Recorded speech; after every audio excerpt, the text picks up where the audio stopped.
All right. Hello, everybody, and welcome to The Code with your friend Sandra Graves. Your friend, your host, whatever that is. Anyway, today we are going to talk about millennial marriage.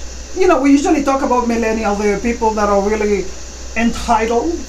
They feel they're so entitled to everything. But today we're going to have a different topic. Millennial marriages.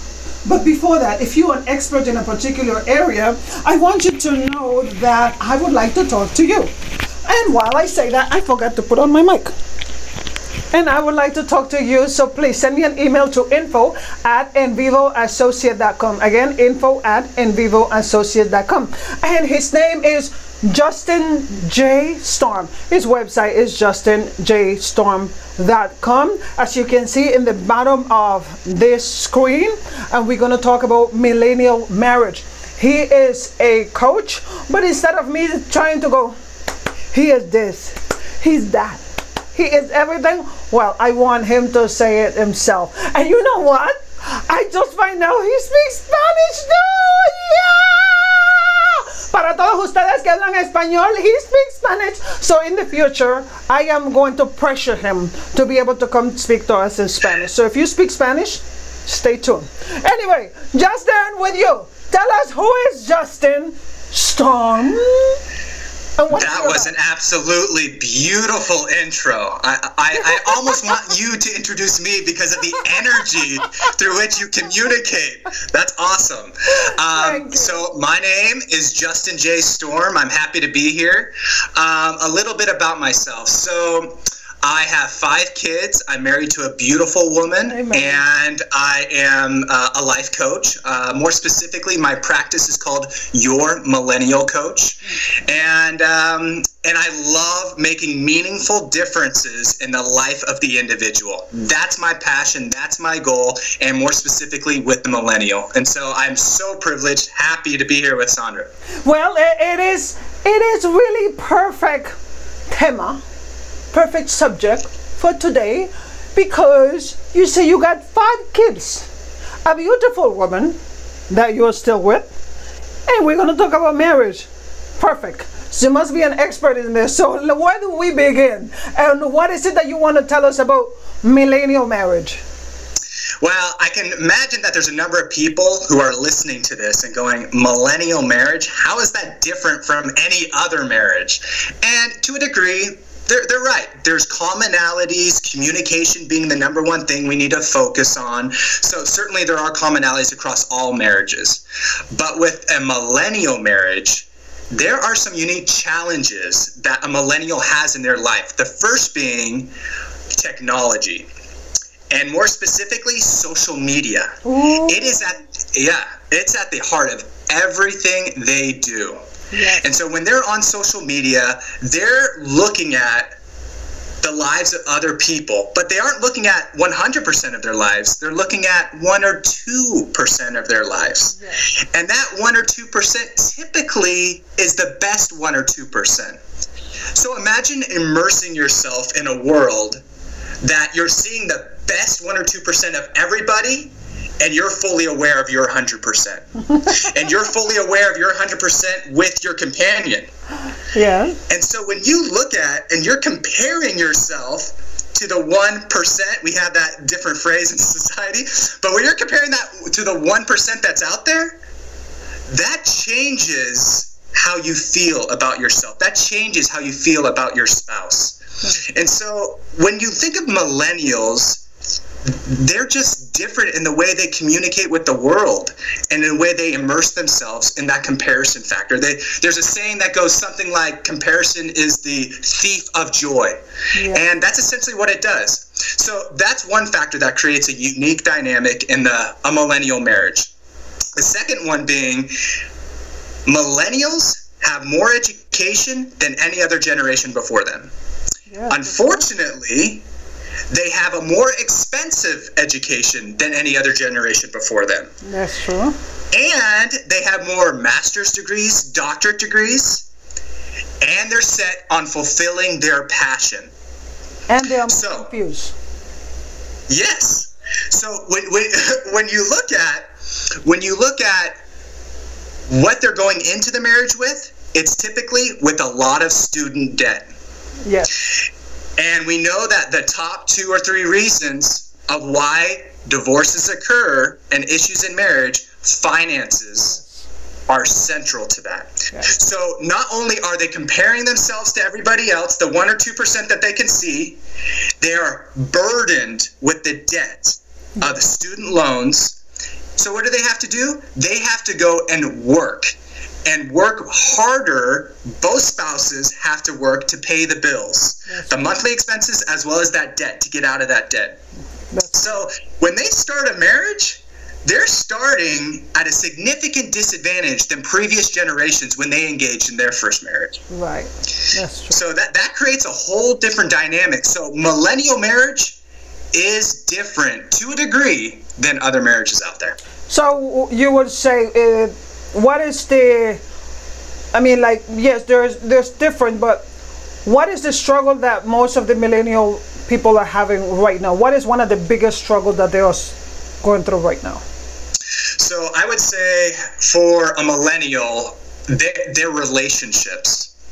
And so just stepping away from the topic slightly here, millennials, they tend to not have as wide of physical social network as a lot of the generations that went before them. Yes. And their social network is the social network of Facebook, Instagram, Snapchat, etc. And so their ability and their connectivity physically with other people is significantly limited. Yes. Yes. So when I look at a millennial, so you say, hey, what do you want to know, or what do you want us to know about a millennial marriage? So I just wanted to set the stage on why a millennial marriage is different from other marriages out there. Now, so when you come together, so what happens with this disconnect, the debt, the comparison, and both spouses having to work insane hours to get out of debt? What happens is they started here when they were married. And then over the weeks, months, years of dealing with all those dynamics, and maybe not communicating on a regular basis and not having a set, clear vision on what they wanted, a gulf has been developed between the spouses. Yeah. And I like to give this visual because in order to cross the gulf and get near to that spouse again, you have to start taking that dirt and start putting it back in, little by little. Yes. And the first place to start is with a clear vision and clear values of what you want to exist in your marriage. And these are going to be customized, probably a lot of common themes across marriages, but there has to be a unique common agreement on the core values of that marriage. And this can be a conversation, but I have found it to be the most effective to record and document what you guys agree upon. Mm-hmm. That is very important, because that document is going to be the reminder. So what my wife and I do is we come together each Sunday evening and we go through that marriage mission statement, we call it. So it's like a prenups. Yeah. So we read line by line, we take turns, we rotate every week, and we go through that marriage mission statement. Then, once we are reminded on where we need to focus, we then step into the second phase of our weekly meeting, and we have what's called an inventory. It's an opportunity for us to talk about 4 things personally on what's going in our life. And again, we're closing the gap as we do this, slowly, week by week. We're talking about how we're doing physically, emotionally, spiritually, and sexually. Ooh. We talk about those 4 topics. I like that last one. The 2 last one was pretty good. Go ahead. And that's who we are. It makes us. Those are the 4 parts of us. And so talking about and just sharing with our spouse how we're doing in these different areas gets us on the same page, so we know what our spouse is experiencing. Yeah, we've probably gotten updates throughout the week, but we have to be deliberate. Yes. In our communication, and we have to set time out specifically to talk about these things, so our focus is on each other. Nothing else. Phones put away, kids put to bed, TV off. It's just us. But how do you get to this? Because I mean, the people that are listening to right now that have a millennial marriage, that is like, psh, that is not happening. I'm sure many of them is not doing it. What make you get to this point? What make you do this? What was happening? So for me, it was seeing a disconnect. Well, first of all, what I did is I'm totally driven to having peace, joy, and fulfillment in my life.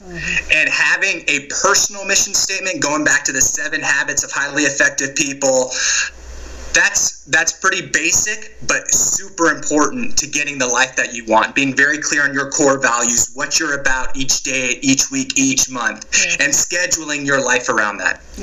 And so I took that concept and I'm like, we need to have this for our marriage. That's right.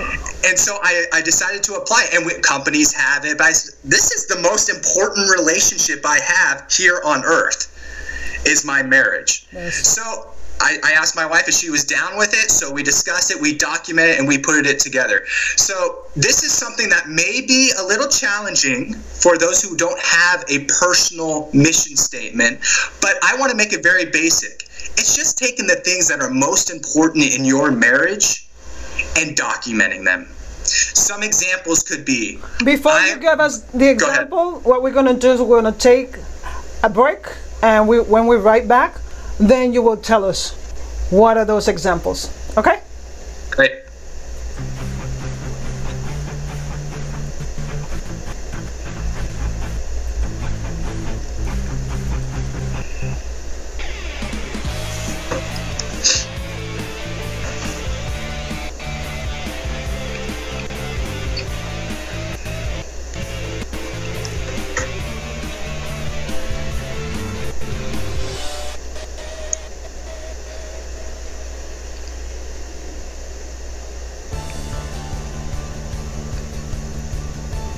EnVivoLive every Thursday at 7 p.m. Central Standard Time.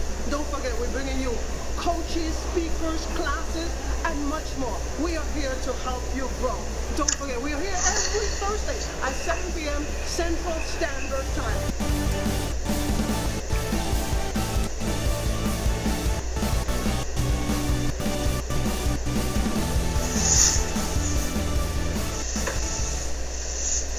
My friends, welcome back to The Code with your host Sandra Graves, and today we are talking about millennial marriage. But if you are an expert in a particular area, please send us an email to info@envivoassociates.com. And one thing that I love about what Justin is sharing about millennial marriages is that this is things that as young marriages they don't think about. Right now, like he said, it's all about social media. It's all about what the other person is driving, what their house look like, what they can afford. Oh, they have a bigger house than mine. They can have more fun than we can, and all that kind of stuff that is happening, because I have seen it, and he's very right in that. But what's happening is that now he's going to give us some example of what it is that you can do in order to work this out. Because if you really want to have a strong marriage, a marriage that is not going to last 5 years, it's going to be longer than that, then you got to work at it. Just like a house. A house needs maintenance. You need to paint it, you need to fix it, you need to figure out the things that need to be done to the house for it to stay for a long time. And nowadays people don't believe that they have to work on anything because it's just going to happen. Nothing happened by itself. And this is something that I love about what Justin is sharing, because he is young, he have 5 kids, a beautiful wife, and he's sharing that information with you. That is what makes us powerful, when we share the things that we have learned and the things that we are passionate about. That's how we grow. And that's what I want to hear from you. Tell us those examples that you were going to share before. All right, so I want to make these basic. It's not overly complex. You may be feeling overwhelmed. Hey, marriage mission statement. What? I don't know if I can do that. I want to make it very clear. This is basic information. For example, what we have in our marriage mission statement is work together, parentheses, meals, cleaning, laundry, shopping, etc. That's a statement that we have there. Pause there.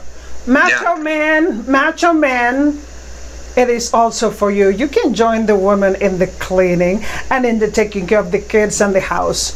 You know, if you love her, you can do it. If she loves you, she can do it too. Let me get right back. I just had to pause because I know there's a lot of macho men listening to me and they're like, I can't do that. Yes, you can. Keep going. Amen, sister. I love that. All right. So another statement we have is to love the other spouse according to their love language. You know, we all hear the love languages. There's 4 or 5 of them. But I'm a person of touch. Touch is really important to me. That makes me feel really good. My wife, she's more a person of gifts. I don't think in gifts. Anyone who knows me, my family, they go, he is not a gift person.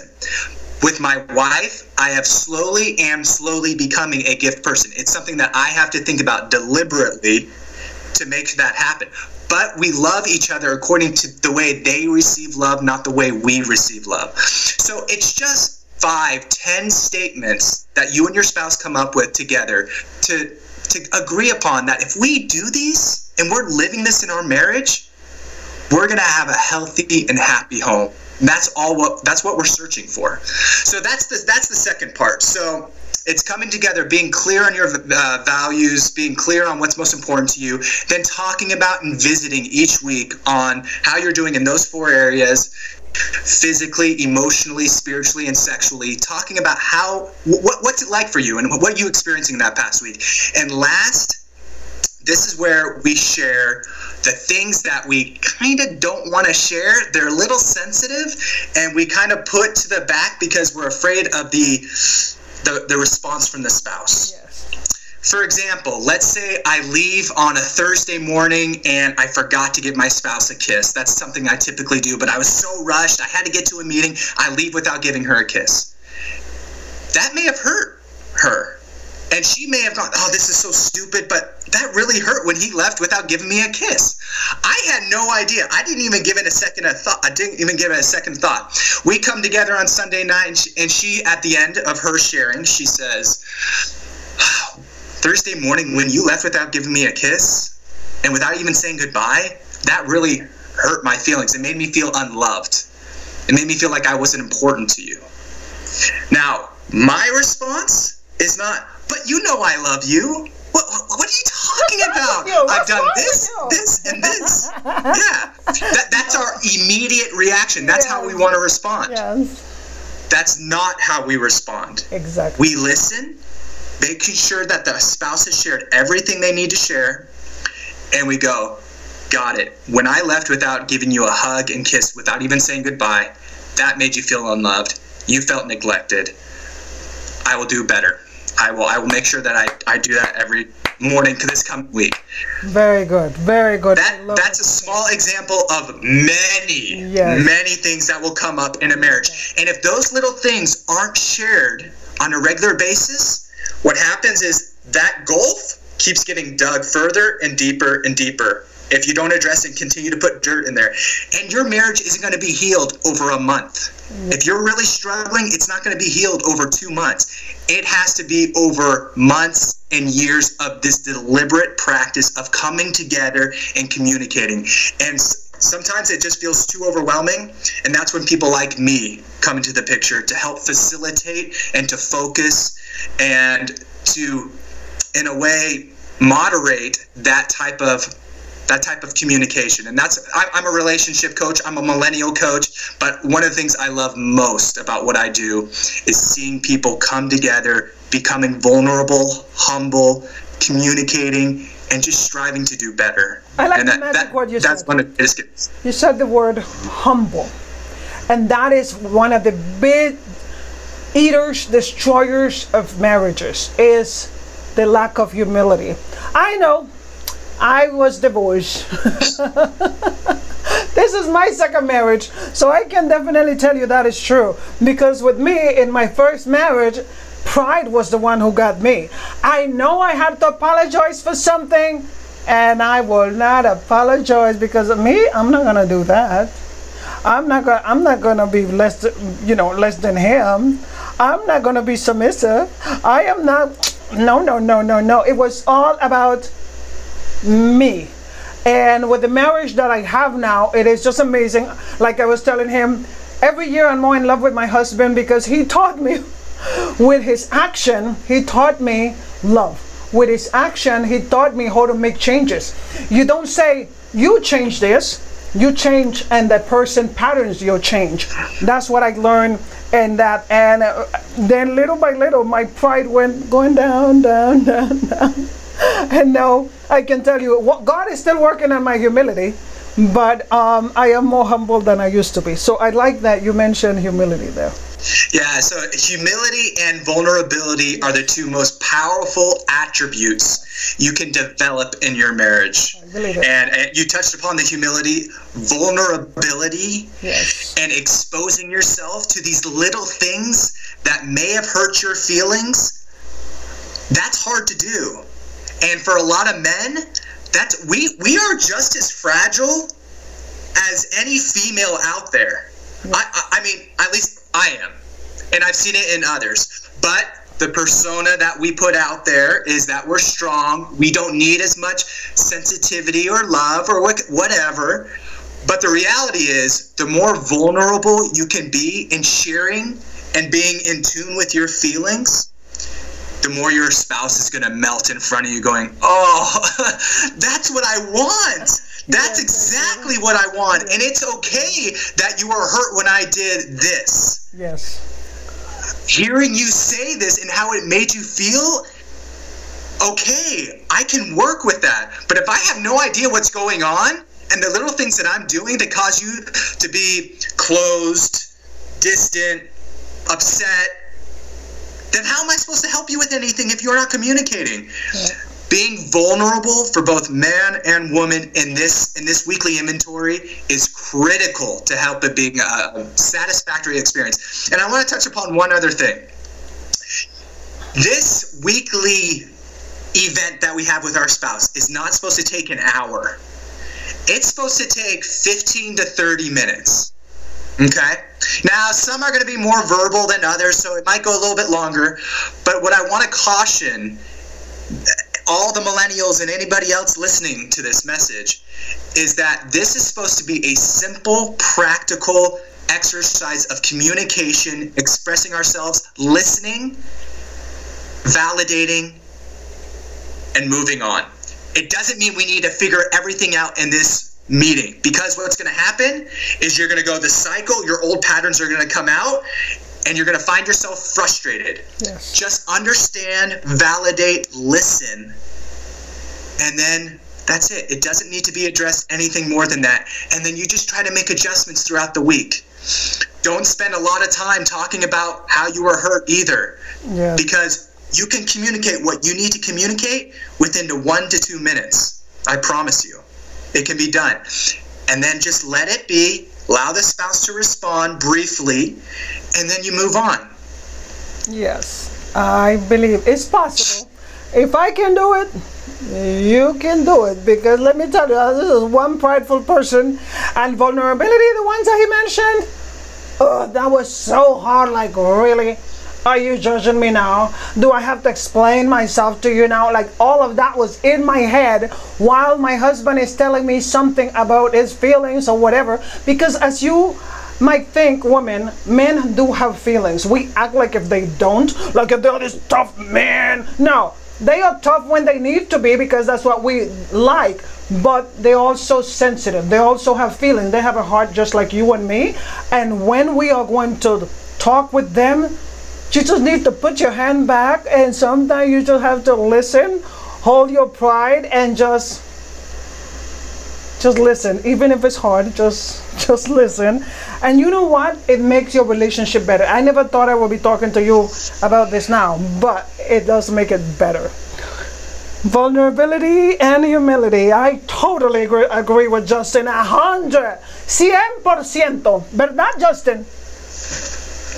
You got it. Sí, sí, señorita. Sí, señora. Señora, sí, señora, porque señorita, no. I already have 2 kids. I passed the señorita stage already. Lo tienes correcto, sí. And you see how he's speaking Spanish? Like I said, I told him that he needs to come and speak with me in Spanish. Share the same information, because do you listen to him? His energy, the way he talks, he makes you want to learn more about what he knows about millennial marriages. So if you are a millennial and you are in a marriage, please, if you have questions, connect with Justin. The information is right here. There is his website. And then just connect with him and find out what he can do for you, how he can help you. Because I'm going to tell you, other than giving you valuable advice, it's going to be fun. I mean, I don't know him. Okay, this is my first time talking to him, but I don't need to, because he have a very good spirit. And I can tell you, believe me, with God, everything is possible, and his spirit that he is connecting right now, it is very good. And I can tell you, just ask him questions, find out. He don't know everything, like I don't know everything and you don't know everything, but that's what we are here for, to learn from each other. So if you want to learn more about how you can have a better marriage, because we don't have a perfect marriage, but we can have a better marriage each and every time, talk to Justin. Believe me, I listen to him, and although I've been married, I wouldn't say, I call it a short time, but this year is going to be 10 years. I never thought I would make it this far. I mean, I had the countdown of, okay, 5 years is going to be over in 5 years. And I'm going to be celebrating, if God allowed, I will be celebrating 10 years of marriage. And it's because of the things that you mentioned. And like for me, I can tell you that is definitely that humility and that vulnerability that you mentioned. And really just communicating. You know, it's not about, oh, this is what you did to me. This, you make me feel bad. No, no, no, no, no. It's not about blaming the person all the time. It's just really sharing with them how you feel, so that you both understand how to move forward. Because if you're going to go, you did this and you did that and you did that to me, it's going to go back and forth, back and forth, back and forth. That is never going to end. So that's something that I learned not to do. It's more about sharing than blaming or accusing. Just share your heart. And if the person loves you, they're going to share their heart, and you can improve. Is that correct? I love the way you put it. That is exactly how it is. You want to stop the patterns in your marriage? Stop the pattern. Do something different. That's what it's all about. And getting back to the basics, I'll just close on this. Just be kind and respectful. Open the door for your wife. Write a little note for your husband. Just do the little things that will help the marriage to become a little bit sweeter. I talked about one foundational meeting communication that you can have, but it's all the other little things that make a difference throughout the weekend. So don't forget about all those things, but you'll learn about what's important to your spouse as you talk about it deliberately. When you do it, when you take the deliberate approach, you're going to see real results. It can't be casual. It has to be deliberate. Thank you. This was so fun. Thank you so much for having me. No, thank you for being here. And hey, you heard him. I don't want to talk anymore because I want to leave you with his last word. So you say, again, what was that? Be kind and respectful. Exactly.